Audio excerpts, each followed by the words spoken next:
Cool beans. All right, this one was requested by Loki, I believe.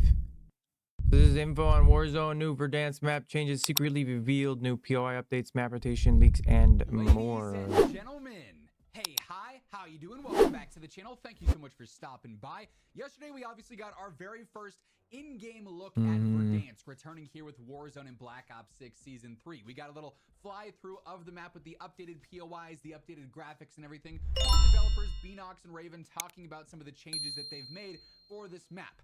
However, there was also an alternative version of this little fly-through and of this Verdansk breakdown that Call of Duty initially posted. It was much shorter than the full-on 2-minute breakdown that we talked about yesterday, but it did detail something entirely different coming to Verdansk. Now, they posted it, then they shortly deleted it, but as the golden rule says, yeah, if it's on the internet, it's on the internet forever. If you delete it, it's still going to show up again, and that's the case here. We still have this video, even though they took it down, so we get an alternative look at some other brand new updates coming to Verdansk, alongside some other details on the long-term future of Verdansk as well, and some other in-game updates to be on the lookout for. So Charlie Intel ended up reporting on this yesterday afternoon, saying Call of Duty originally posted a different version of the Verdansk intel drop that revealed more cover areas have been added in certain locations. So this is a little 25-second clip. Let's watch this through, and then we'll break it down again, similar to what we did yesterday.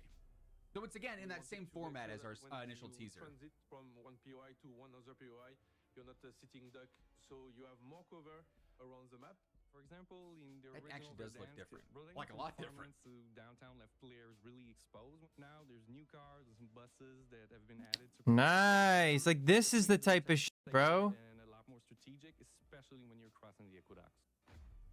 So essentially what they've done is actually address a pretty significant concern with Verdansk dating back to when we had this map originally. That's what mine was. A big thing with certain areas of Verdansk is that, yes, while it is a very dense map in terms of POIs and buildings, like, it's a good map, but there's just how many different buildings you have, and this is similar across the map. But you also have areas, particularly on I just figured there's no way that they would re-release this map with certain areas like that wouldn't get fixed. Like, the fact that they actually did put in the cars and shit. The right side of the map from farmland to, they are listening. Let's just see how it is. Also a lot of open space. You also have the riverbeds as well that are wide open with very little cover. And oftentimes back in original Verdansk gameplay, you'd get stuck in one of those areas and it's like, well, this is just me dead because I have nothing out here. You know, I'm just in no man's land, and you could have end circles out there where it's real awkward. You could just have engagements out there where it's real awkward. So yeah, the end circles were horrible. Yes, Verdansk 1-to-1 being recreated. And then you'd get the guys in the vehicles and shit, and they would fucking like whore the hill line and just sit there and oh my god, dude. Not necessarily the full story here. They've upgraded, updated. Or like up on the top left side of the map here, like up by the dam, like the guys would like it would go up there sometimes too. Like exactly the 1-to-1 version of Verdansk. Oh my god. Back in the day, while every single building is still here from like what we had before, they've added new ascenders. They've added things like this to change things up, ideally for that quality of life. So we can see when we go through, there are new instances of updates that you can spot. For instance, on this Capitol building, multiple zip lines that weren't initially there, at least from my recollection. One on the back side to get up to this rooftop, one on the front as well. Obviously, we've had zip lines like on this center building here. We've had zip lines on the larger building here as well. But this Capitol building, to my recollection, didn't have multiple on it, so you can actually access that roof a bit easier now. So that's a big deal. But also now you'll see there's more cover in these roadways where there previously wasn't. These were just wide open areas. Okay, so the prison is like to the right or whatever. Power position where that's just GG, go next. Yeah, this is good, right? Like this type of shit. You have to cross this open area. So barriers, blown up cars, engagements in areas like this, I think ultimately is going to be really interesting. Not only does it slightly change things up in these specific areas in terms of how you navigate, but it just makes the engagements more, complex, which I think is always cool. Obviously, a lot of these things are going to be super small. Like, yes, they're adding some barriers to a road. Or as we go throughout this, we'll see tipped over cars or crashed buses placed in areas just simply to provide you an option to rotate to. If you got to go across a wide open field here, point A to point B, you can divert a little bit and get more cover. You can see it seems like there's a few more of these little shacks and whatnot, maybe some rocks here. Obviously, this is still the general farmland layout here. I remember these barns and rotating down, like we had this barn up here where you had to go through and input the code and everything. By the prison, yep.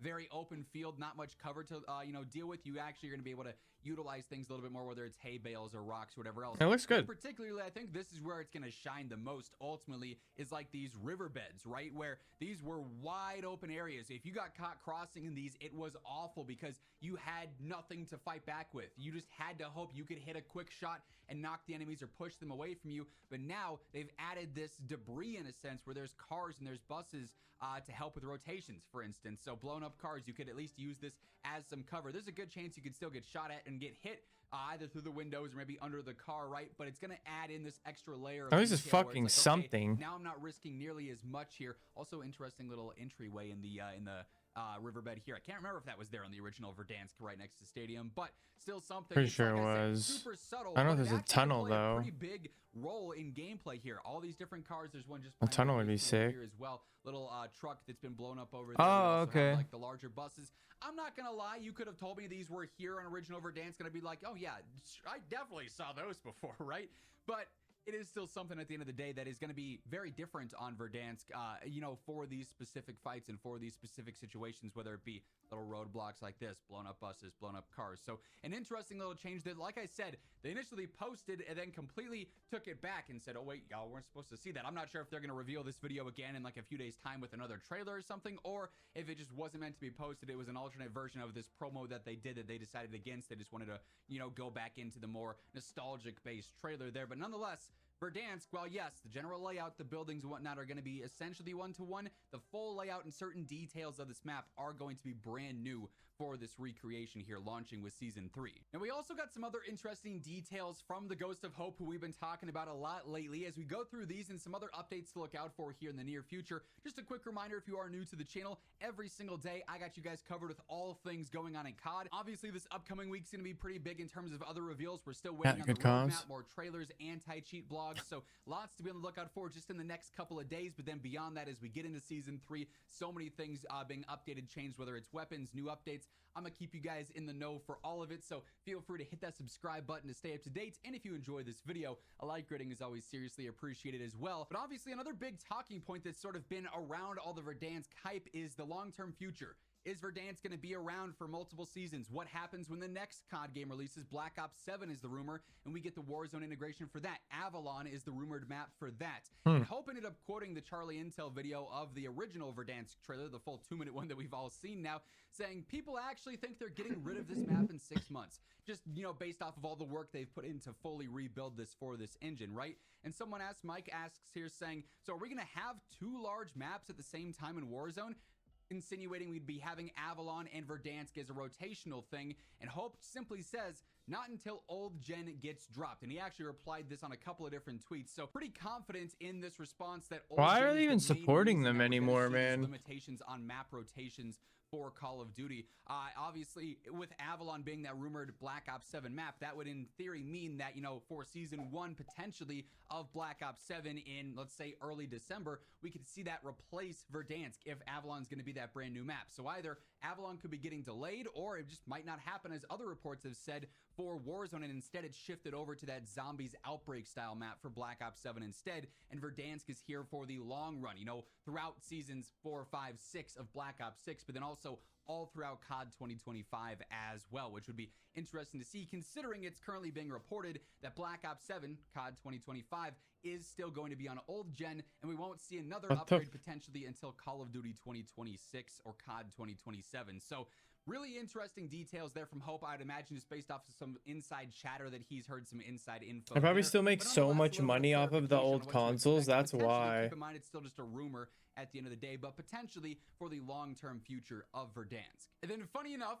as I was in the middle of recording this video, they're like 3 for 3 on days. Yeah, they prevented some weapon tuning changes, or but recording, right? But initially on the Trello board for Black Ops 6 and Warzone, they had just posted a new tab saying that they had a fix scheduled for the broken patch notes from a few days back with the belt fed mod in Black Ops 6 and Warzone. They made some buffs to it that didn't actually go live, as we raining previously again. talked about. But now COD Updates did post saying, for Black Ops 6 and Warzone, a new update is now live. A fix has been deployed to address an issue that prevented some weapon tuning changes planned for the belt-fed attachment from behaving as expected. So now with that, these full patch notes for the belt-fed updates back from March 14th that didn't accurately get pushed live, increasing the number of rounds fired needed to overheat, then also the overheating dissipating more quickly. That should all be fully applied now in-game if, of course, this update ended up working right.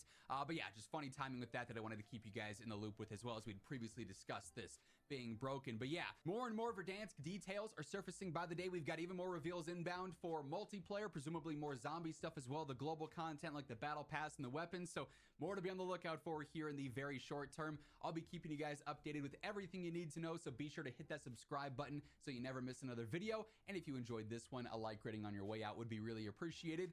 But once again, thank you so much for tuning in, and until next time, take it easy, have an awesome rest of your day, and I'll catch you later. Peace out. Good vid, good vid.